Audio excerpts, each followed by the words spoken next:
In today's video, I'm going to teach you how to use building blocks in Wrike. Think of building blocks as blueprints in Wrike, the repeatable structures you use to launch tasks, projects, and folders the same way every time. They save time, reduce errors, and make reporting a lot cleaner. Start by opening Wrike in your browser or desktop app and sign into your workspace.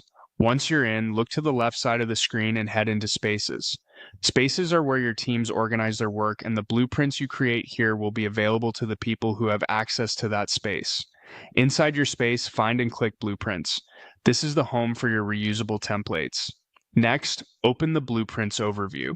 The overview shows your blueprints in a table so you can scan and manage them at a glance. In this table, you'll see a column called Name. Use this column to give each blueprint a clear, consistent title.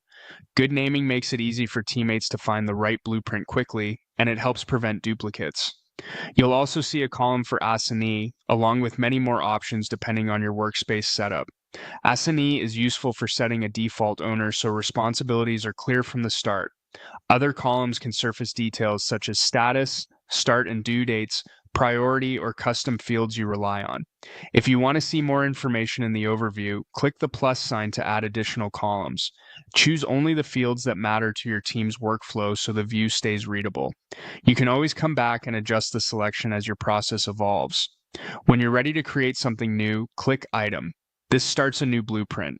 Give your item a descriptive name. Include key details like team, client, campaign, or sprint so it's easy to recognize later. On the left side, choose whether this item should be a task, a project, or a folder. Pick task for a single piece of work with a clear owner and deadline. Choose project if it's a larger deliverable that will include multiple tasks, milestones, and scheduling. Select folder if you need a container to group related work without project level scheduling. Once you've named the item and chosen its type, your new blueprint appears in the overview.